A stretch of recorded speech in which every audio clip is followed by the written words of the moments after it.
Alright, welcome Wayward Adventures. Thanks for joining me here today. We're here to talk about one of my favorite things, Pathfinder. And specifically, we're going to be talking about the Fist of the Ruby Phoenix tournament, the newest adventure path that's come out. It is a three-part AP, which I have all three books with their absolutely beautiful art, which might be really hard to see with my lighting, and the small camera here. So this is actually the second three-part adventure path that they've done for second edition. The other one was right before this. Normally they are six-part adventure paths. This one goes from 11th level to 20th level, and if you're not familiar with the adventure paths, they're basically a monthly publication of continuous adventures. They're usually in six parts, like I said prior. They go from 1 to 20 typically. And this is the exception now where they've had two three-part adventures, which is really awesome. It's a little bit shorter. It's not as big of a time investment because these six-part adventure paths can take a year to 2 years, even longer depending on your group size. And depending how often you guys get together and how long your sessions are, how much you role play. So they're a big time investment. A three-parter might be like a little bit more ideal of a time sink for some people, campaign-wise and schedule-wise. So this is actually the second time this tournament's been held as an adventure. The first was about 10 years ago in first edition Pathfinder. The tournament was thrown into utter chaos in the events, but since that previous tournament, Hao Jin has returned, and she had been missing for several hundred years prior. The tournament was actually part of her living will, and the winning team gets to pick an object from her collection. And she decided to keep the tradition alive when she returned, continuing the tournament, but she is now directly involved, and she's trying to make it more exciting. So she's handpicking teams, customizing the events, manipulating the arenas. It's really cool. It's really exciting. In many adventures, homebrew are published, though, arenas and gladiator coliseums, stuff like that, they're pretty common themes and tropes for us to utilize. But as far as I know, not many campaigns are based entirely around a fighting tournament. So I kind of assumed this was going to be like the Mortal Kombat adventure path. I mean, it certainly has its elements, but it's so much more than that. And at first, I thought this AP would not appeal to a more RP heavy group like mine. Some of us don't like combat for the sake of combat. In our tabletop RPG, some of us want more RP, and when we get into a fight, we want to fit what's happening, we want to fit the role playing. You can certainly do that in this adventure. This AP doesn't actually, I'm going to call Adventure Pals AP for short, sorry, we're going to go back and forth. This AP doesn't actually seem to have more combat than the average AP. The combat is also quite thematic, and you can also do some really great roleplay moments, or even some cinematic and thematic combat for your players. This is the focus of the AP after all. This is a GM I feel like you should put some more effort into these battles, because you know when they're coming most of the time. You can make them really memorable, make these characters a little bit more memorable, put a little more emphasis on the actual individual moves, between turns, because you have the time to anticipate these encounters. As well, this AP is a great chance to make the party that really fights well as a team, like has a really excellent teamwork more so than usual just in a fight. You're not doing a lot of dungeon crawls, so the party that's amazing in one or two fights a day, but can't do well outside of that, actually is going to probably excel here in most cases. There's a couple exceptions where they might struggle if that's their thing. We're good for two fights, we're done. But for the most part, they're going to do excellent. As well, the player's guide for this AP actually encourages you to have a team theme, which I have on the side here, which could also be absolutely fantastic. Most adventure parties don't have like a party name or like a unifying theme across them and quirks. It's usually a bunch of individuals. So this is a nice different perspective to take on the party dynamic and everything too. As well, since this campaign starts at 11th level, if you played previous campaigns that didn't end, beyond that level point, or if you want to roll some characters back, you can certainly bring characters back from other campaigns, or create a more in-depth background for the character. When you create a level 1 character, they're not often going to have this big elaborate background. They shouldn't. They're level 1 characters. Their story takes place from there on out, but you want some background story. Where these characters are level 11, they're renowned adventurers or tournament fighters at this point. They had to be handpicked to be here, so they, work with your players. They can have a really cool background to this, a little bit more in depth. And I'd say, like, to this fact, this is not the AP you start learning Pathfinder with. You're new to the system.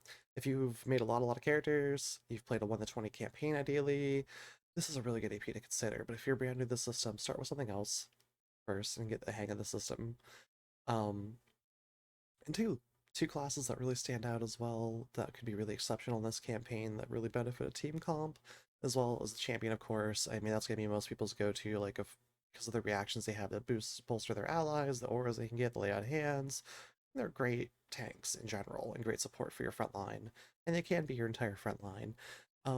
As well, the Bard. Bard's great just because it's gonna buff the crap out of your team. It's gonna put debuffs on the enemies, and in the system, small buffs in your favor and disadvantages of the enemy's favor make a huge difference in the system if you're not super familiar.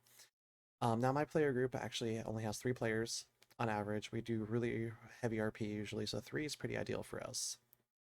And right now we actually have a projected group of a bard, a stumbling stance monk, or juggling boxer. This is going by, and a sprite caster of some sort. I'm not sure what kind of caster they're going to be playing at.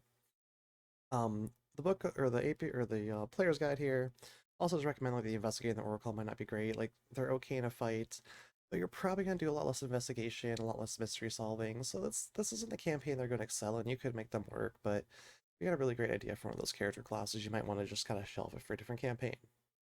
Now, I am trying to avoid as much spoilers as possible, not reveal too much more than is already mentioned in the player's guide for the AP as well, and also forgive me if I'm mispronouncing things. There's no pronunciation guides in Paizo books. Please, please include them at some point, Paizo. I love you guys. Just give me some pronunciation keys. um, so there's a lot of pre-made teams that are presented in the tournament. A lot of them are really amazing, actually. They have a lot of character, they have great themes, they have a variety of motivations. They're from all across the world, a variety of classes, a variety of setups, a variety of strategies. It's really cool. Some of them are very nice, some of them are very competitive, some are have a really high sportsmanship, some of them are just there to make a name for themselves, some of them are grow in power, some of them are just to fight new people and not even care if they win. The term is also presented so people can die in official matches, but they try to avoid it. In fact, the participating characters, PC and NPC, have access to almost like I want to call it MacGuffin item, where they can actually make it so that you can't do lethal damage if you're in range of the activation, which is kind of cool, you know. So you can really cater to that more good group that doesn't want to kill people. Although accidental death does not break the rules, as well, there are ways to bring characters back to life in the tournament. Like one of the methods in the first part of the tournament actually lets you take a potential hit to your standing to bring someone back that might have died, which is a really cool mechanic. I think they included in, which could lead to some really good moments if your group has a really bad encounter. Um, so the first book is the qualifying rounds. This one's interesting because it has modified exploration, which is in a more simplified manner. It's done like in half-hour increments. And the book takes place over 3 days. There's 32 teams that ride and arrive at the island. The qualifying rounds take place on. Each is assigned a guide, which this guy can basically act as the GM's mouth, which is really nice. So you can make sure to remind them of rules. They do have access to the rules in the player's guide as well. So, but if you need to remind them of everything, you can do it through this character without having to go too far out of your way or break, the metagame. You can roleplay it in. And initially, teams are basically assigned a base. They have to go clear it, and then the next day, the tournament can actually begin, and they can start challenging other teams to rounds, or vice versa. They can be challenged. There is a safe time from like midnight to like till the morning time, like 7 or 8 o'clock. So in that time frame, no one can be challenged, and you can't like fight teams like aggressively outside of those rounds. You can do like exposition matches or something like that too, that don't affect your standing. As well, like the only way to victory isn't just through combat. Um, the tournament forces can start special events. They're usually like skill challenges or races, stuff like that. And there's even sites to explore and treasure to find, but you're one of 32 teams. Some of the other teams are adventurers. They are spelunking and looking for treasure as well, so like that can also come up in your adventure too. Now when we get to book two, this portion, it's the main portion of the tournament. It takes place in the city of Goka in TNZ. Sorry about my pronunciations again. And you can explore the city and the area around it. It's awesome because we don't usually get to go here in their adventures yet. There's like one other campaign, I think from first edition, maybe there's two, that you get to go to this region of the world, but not too many.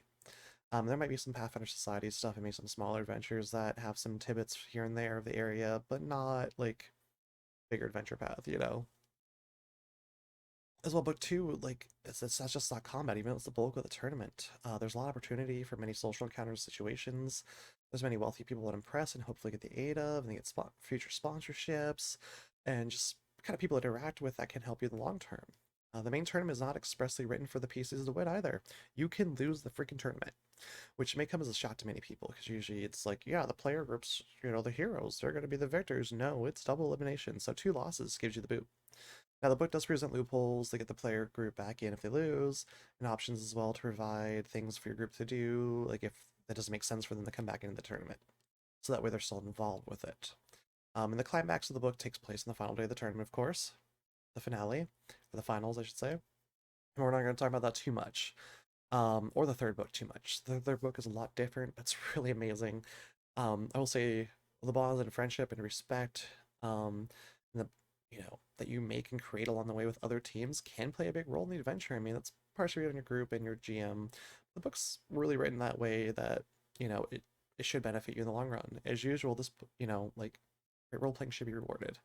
If your group's just gonna play like a hardened group of a-holes and murder hobos, I mean, they can do fine in this campaign still too.